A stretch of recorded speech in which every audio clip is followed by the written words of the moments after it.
الحمدللہ الحمدللہ رب العالمین والصلاة والسلام علی سید الانبیاء والمرسلین اما بعد فاعوذ باللہ من الشیطان الرجیم بسم اللہ الرحمن الرحیم وَلَقَدْ أَرْسَلْنَا رُسُلًا مِّن قَبْلِكَ وَجَعَلْنَا لَهُمْ أَزْوَاجًا وَذُرِّيَّةً صدق اللہ العظیم۔ آج میں مختصر سے وقت میں نکاح کی اہمیت پر اور اسلام میں بدکاری کی سزا اور طلاق کا شرعی حکم مفہوماً آپ کے سامنے ذکر کرتا ہوں، کیونکہ یہ موضوع بہت ہی طویل ہے۔ مختصر وقت میں آپ کے سامنے ذکر کروں گا۔ اللہ رب العالمین قرآن مجید، برہان رشید، نور مبین، ذکر حکیم، صراط مستقیم کے اندر ارشاد فرماتے ہیں، وَلَقَدْ أَرْسَلْنَا رُسُلًا مِّن قَبْلِكَ وَجَعَلْنَا لَهُمْ أَزْوَاجًا وَذُرِّيَّةً، آپ سے قبل جو رسول بھیجے ہیں انہیں ہم نے بیویاں اور بچے عطا فرمائے۔ اس آیت مبارکہ سے پتہ چلا جو رسول روئے زمین پر آئے وہ صاحب اہل و عیال تھے۔ حضرت ایوب انصاری رضی اللہ تعالی عنہ فرماتے ہیں، رسول اللہ صلی اللہ علیہ وسلم نے ارشاد فرمایا، 4 چیزیں سارے انبیاء کی مشترک سنت ہیں: خوشبو لگانا، حیا، مسواک کرنا اور نکاح۔ رسول اللہ صلی اللہ علیہ وسلم نے فرمایا، النکاح من سنتی فمن راغب عن سنتی فلیس منی، نکاح کرنا میری سنت ہے، جس نے میری سنت سے اعراض کیا وہ ہم میں سے نہیں ہے۔ اللہ رب العالمین نے اس عمدہ رشتوں کا جو ذکر قرآن مجید میں بہت ہی خوبصورت انداز میں کیا، ہن لباس لکم وانتم لباس لہن، فرمایا زوجین کا جو رشتہ ہے وہ آپس میں ایک دوسرے کا لباس ہیں۔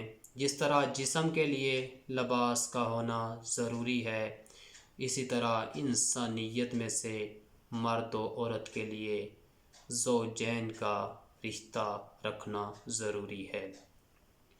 دوستان محترم، رسول اللہ صلی اللہ علیہ وسلم نے ارشاد فرمایا، اذا تزوج العبد فقد استکمل نصف الدین،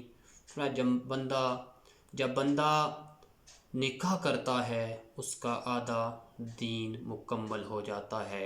رسول اللہ صلی اللہ علیہ وسلم نے ارشاد فرمایا، یا معاشر الشباب من استطاع منکم الباءۃ فلیتزوج فإنہ اغض للبصر واحسن للفرج ومن لم یستطع فعلیہ بالصوم فإنہ لہ وجاء۔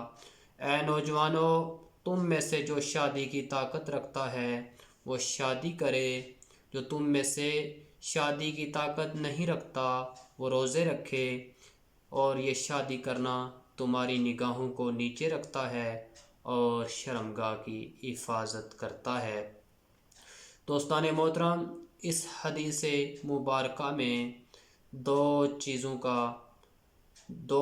کا ذکر ہے۔ ایک تو شادی کی وجہ سے نظروں کی حفاظت ہوتی ہے، دوسرا شرمگاہ کی حفاظت ہوتی ہے۔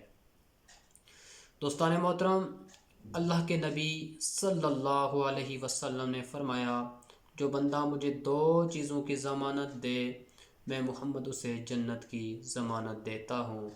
جو اسی کے ریلیٹیو ایک چیز ہے، فرمایا زبان اور شرمگاہ۔ اللہ کے نبی صلی اللہ علیہ وسلم نے فرمایا، میرے وصال کے بعد بڑے فتنوں میں سے ایک فتنہ مرد اور عورت کا ہے۔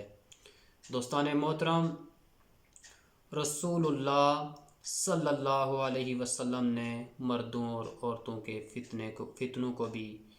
فتنوں میں سے بڑا فتنہ قرار دیا۔ اللہ رب العالمین قرآن مجید کے اندر ارشاد فرماتے ہیں، قُلِ الْمُؤْمِنِينَ يَغُضُّوا مِنْ أَبْصَارِهِمْ وَيَحْفَظُوا فُرُوجَهُمْ ذَلِكَ أَزْكَىٰ لَهُمْ إِنَّ اللَّهَ خَبِيرٌ بِمَا يَصْنَعُونَ۔ اے میرے حبیب، آپ فرما دیجئے مومنین کو کہ وہ اپنی نظروں کو نیچے رکھیں اور شرمگاہ کی حفاظت کریں، بے شک اللہ خبر رکھتا ہے جو کچھ وہ کرتے ہیں۔ دوستان محترم، چاہے کوئی شادی سے پہلے بدکاری کرے یا شادی کے بعد بدکاری کرے، اسلام نے ان کی سزاؤں کا ذکر فرمایا ہے۔ جو بندہ شادی کے بعد بدکاری کرتا ہے، چاہے مرد ہو یا عورت، اسے حکم یہ ہے کہ سنگسار کیا جائے، اور اس کے علاوہ ایک سزا جو اسے آخرت میں دی جائے گی۔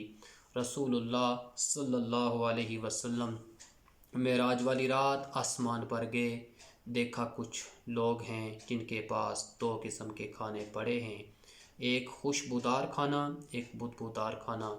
خوشبودار کھانا پاس ہونے کے باوجود وہ بدبودار کھانا کھا رہے ہیں۔ پوچھا جبریل یہ کون لوگ ہیں؟ فرمایا یا رسول اللہ، آپ کی امت کے وہ لوگ ہیں جو اپنی پاکیزہ بیویوں کو چھوڑ کر دوسری عورتوں کی طرف جاتے تھے۔ آج پاکیزہ کھانے ان کے پاس موجود ہیں، اس کے باوجود وہ پاکیزہ کھانے کھا نہیں پا رہے اور یہ بدبودار کھانے کھا رہے ہیں۔ دوستان محترم، اگر غیر شادی شدہ کوئی بدکاری کرتا ہے، اسے 100 کوڑے مارے جائیں گے اور 1 سال کے لیے انہیں جلا وطن کیا جائے گا۔ اسی طرح اسلام میں طلاق کو ناپسندیدہ عمل قرار دیا گیا۔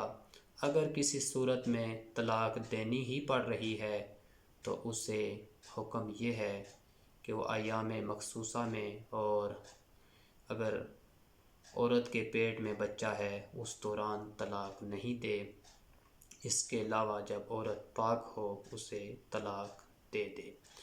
دوستان محترم، طلاق دینے کے نقصان یہ ہوتے ہیں، بعض دفعہ انسان جذبات میں آ کر طلاق دے دیتا ہے، بعد میں پھر اسے پچھتاوا ہوتا ہے، پھر وہ فتووں کی طرف رجوع کرتا ہے، پھر حلالہ کی بھی صورت وہ نکالنے کی کوشش کرتا ہے، جبکہ شریعت محمدی میں حلالہ کو حرام قرار دیا گیا۔ جو بندہ حلالہ کرتا ہے، فرمایا اس پر لعنت کی گئی، اور ایک حدیث کے مطابق حلالہ کو بدکاری بھی قرار دیا گیا۔ ہاں، اگر کوئی بندہ یعنی کہ کوئی عورت کسی ایسے مرد سے شادی کرتی ہے، حلالہ کی نیت سے نہیں کرتی، وہ مرد کسی اور وجہ سے اسے طلاق دے دیتا ہے، یا اس کا خاوند دوسرا فوت ہو جاتا ہے، تو پھر وہ پہلے خاوند سے شادی کر سکتی ہے۔ حالت حمل میں اس وجہ سے طلاق دینے سے روکا گیا کہ حمل کے دوران وہ عورت، اس کی عدت اس ٹائم ختم ہوگی جب اس کا بچہ پیدا ہو جائے گا، اس وجہ سے اس کی عدت بڑھ جائے گی، کیونکہ حالت حمل میں نکاح نہیں ہوتا۔ دوستان محترم، اللہ تعالی ہمیں شریعت محمدی کو سمجھنے کی توفیق عطا فرمائے۔